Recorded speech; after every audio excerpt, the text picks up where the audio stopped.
ఇప్పుడు కేసీఆర్ ఫ్యామిలీకి మా మెట్టు సాయి బూడు చూపెడతాడు.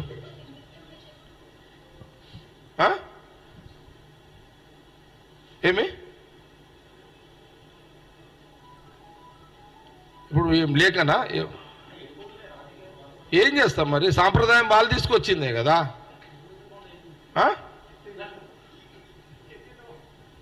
ఇప్పుడు మేము మా సీఎంకి కౌంటర్గా మా మెట్టు సాయి, సీఎంకి కౌంటర్గా మా మెట్టు సాయి ఫిషరీస్ చైర్మన్, మా మెట్టు సాయి కాంగ్రెస్ పార్టీ వర్కరు నాయకుడు.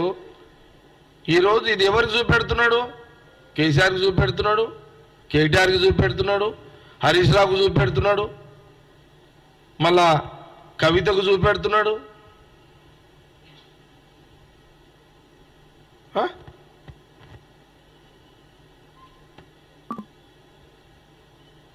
నువ్వు చెప్పైతే ఆయన బూటుతోటి కొడతాడు ఆయన, మా మెట్టు సాయి.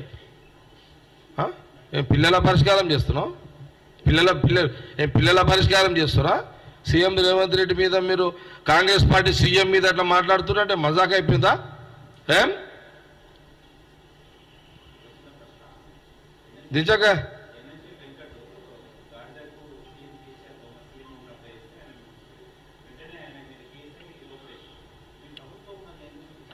కేసులు కాదు, వాడు బూడితోడు కొడతాడు మావాడు. వాడిని అయితే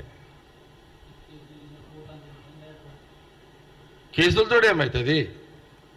కేసు డైరెక్ట్గా బూడితోడే కొడతాడు మావాడు పోయి. ఏమని కొడతాడు? డైరెక్ట్గా వాళ్ళ కొడతాడు. వీడంతా పోరాడు వీడు. అదే మా మెట్టు సాయికి ఎమ్మెల్యే కాలేడు కానీ వాడు అయ్యాడు, అంతే. ఫరక్ ఏం లేదు, పర్సనాలిటీలు ఒకటే. ఆయన ఇసేతీనే బీసీ, గంగపుత్రుడు, బెస్తోడు. హైదరాబాద్లో బెస్తోళ్ళు బయటికి వెళ్ళిందని ఏం రాజకీయాల్లో మజాక్ అయిపోయిందా? మజాక్ అయిపోయిందా? కాంగ్రెస్ పార్టీ అంటే ఏమనుకుంటున్నారు మీరు?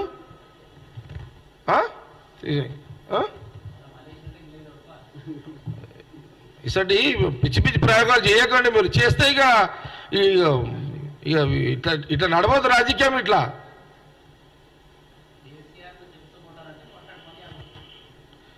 మళ్ళీసారి చూపెడితే మా వాళ్ళు నిజంగానే కొడతారు పోయి. అప్పుడు ఏం చేస్తావు?